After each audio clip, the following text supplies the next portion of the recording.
À la fin du lycée, je savais pas trop vers quoi m'orienter, donc du coup je suis parti vers une prépa. Comme j'avais des plutôt bonnes notes, mon professeur de mathématiques m'a dit que la prépa maths pourrait m'aider à avoir 2 ans de plus pour réfléchir à mon parcours professionnel. Donc je suis parti en prépa maths, option informatique. Donc à la suite de ces 2 années, j'avais plutôt une envie de partir vers le service public. J'ai orienté ma prépa vers ENS, NSAI, particulièrement NSAI parce que j'ai toujours bien aimé ce qui était probabilité, statistique, vraiment dans la partie mathématiques, et donc du coup je me suis dit qu'un poste de méthodologue à l'INSEE pourrait être quelque chose qui m'intéresse.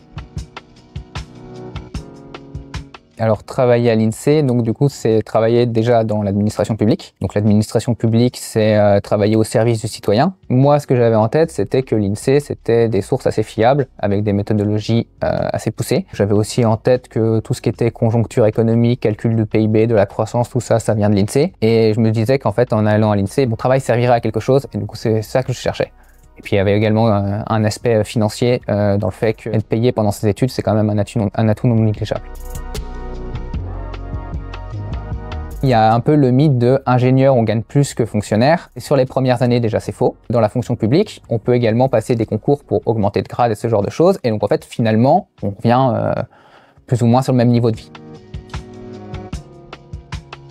Alors, actuellement, je travaille à la division sondage des directions générales de l'INSEE. Et mon poste, c'est de travailler sur l'application qui permet de tirer les individus dans les enquêtes ménages, les individus ou les logements. Et les compétences qu'on acquiert à l'école, ça va vraiment dépendre du poste sur lequel on va arriver. C'est-à-dire que là, actuellement, je vais avoir des compétences plus mathématiques que je vais devoir solliciter. Sur mon premier poste, c'était des compétences plus informatiques. On voit beaucoup de choses à l'NSAI, mais quand on arrive sur un poste, on n'a pas besoin de tout réussir.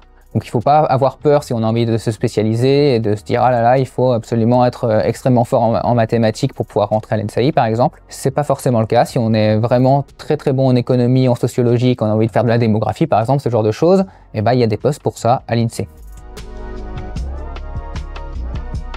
Moi, ce que j'apprécie particulièrement à l'INSEE, c'est justement cette possibilité de tous les 2, 3, 4 ans pouvoir changer de poste et faire quelque chose de totalement différent. J'ai fait mes 2 premiers postes un peu en informatique et après, entre mon 2e et mon 3e poste, je suis resté dans la gestion de projet. Donc, il y a quand même une continuité, mais en fait, je suis pas cloisonné. Je pense que dans le futur, je vais essayer d'aller voir un peu toutes les possibilités de l'INSEE, travailler auprès des enquêtes ménages, auprès des enquêtes entreprises, pourquoi pas la communication et revenir à l'informatique parce que c'est quelque chose qui me plaît pas mal. Voilà, donc je pense que je vais faire un peu le papillon pendant ma carrière.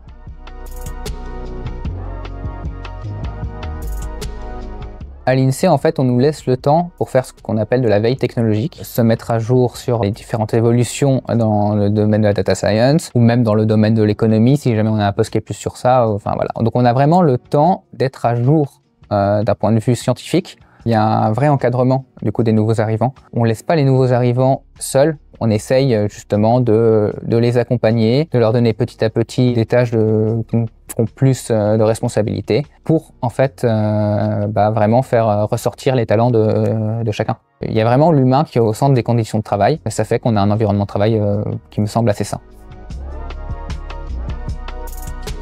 Ce qui ressort particulièrement, c'est une grande convivialité. En fait, on connaît tout le monde quasiment. Ça fait vraiment un esprit de corps qu'on retrouve un peu à l'INSEE quand on se retrouve dans une équipe. Et ben en fait, on avait déjà un peu cet esprit-là à l'école. On se rend compte que cet esprit on connaît tout le monde à l'NSAI. Et ben en fait, très vite à l'INSEE, on va avoir plus ou moins ce même esprit où assez rapidement, on va se rendre compte qu'on connaît des gens un peu dans toutes les équipes.